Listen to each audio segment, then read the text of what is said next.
Olá, rede de finanças da ESEC no Brasil, como vocês estão? Sejam bem-vindos a mais um vídeo da Tech. A gente vai falar um pouquinho sobre a auditoria de contas. Então, me apresentando rapidinho, eu sou o Zorzi, coach do Tier 4 de Finanças do TNA Sapucaí 1920. Então, um pouquinho sobre os tópicos que nós vamos falar hoje. Sobre a timeline da auditoria, recibos de receita e despesa, termos de quitação, multa, confusão patrimonial, colagem de assinatura e falsificações. Sobre a timeline. Então, até o dia 3 de cada mês é a DDL para solicitação de pré-auditoria, e aí as entidades têm até essa data para enviar e-mail para o coach da entidade solicitando a pré-auditoria. Até o dia 10 de cada mês é a DDL para fazer os lançamentos nas contas online e upar todos os comprovantes. No dia 22 é liberado o resultado parcial, onde serão apontados os erros na auditoria. E até o dia 27, as entidades possuem prazo para ajustar esses lançamentos no Contas Online e contestar os lançamentos para que no dia 31 ou no último dia do mês o resultado final da auditoria seja liberado. Vamos falar um pouquinho sobre os recibos. Então, de maneira geral, todos os recibos, tanto os de despesa como os de receita, precisam atender a alguns critérios.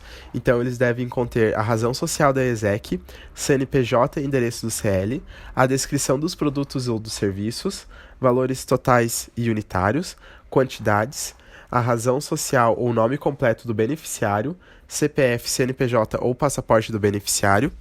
E essa informação ela precisa estar destacada no recibo para identificar qual dos documentos está sendo utilizado, precisa conter a data e também a assinatura do emitente e do beneficiário. Os valores eles precisam estar em valor numérico e valor por escrito.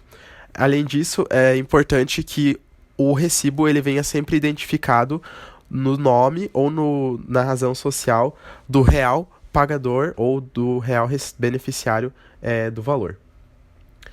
Então, de maneira geral, nós temos os recibos de receitas. Em alguns casos específicos, nós temos recibos específicos, por exemplo, de fundraising, onde existe um modelo padrão nacional do TNA, que deve ser totalmente preenchido para ele ter validade e ser aceito.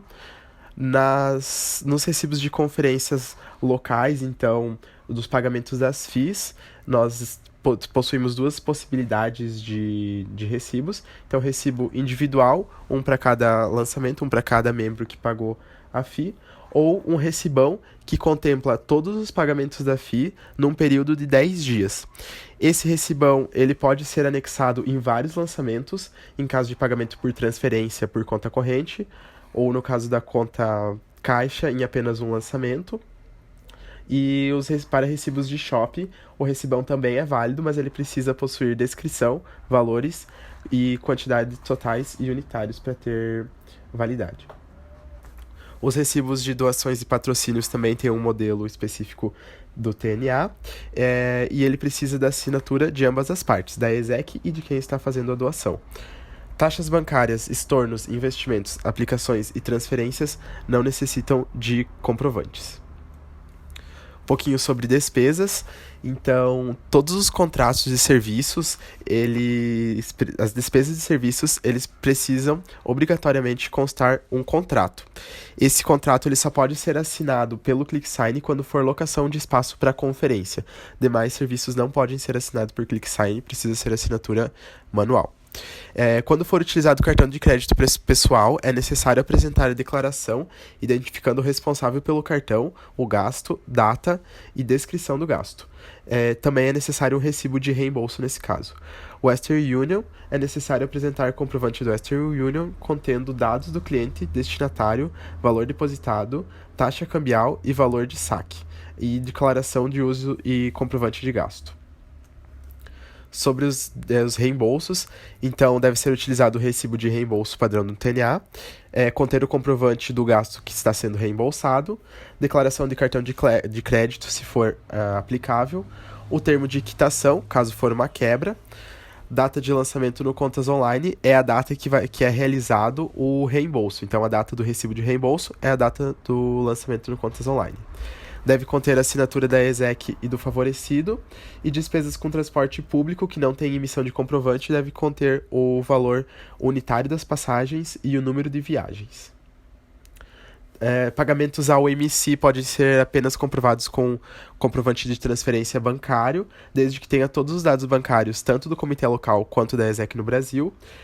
Bolsa Auxílio a trainees, então pode ser por recibo de despesa ou por comprovante de transferência, mas aí precisa estar anexado um print da planilha de operações do TNA, onde conste a IP-ID ou TNID.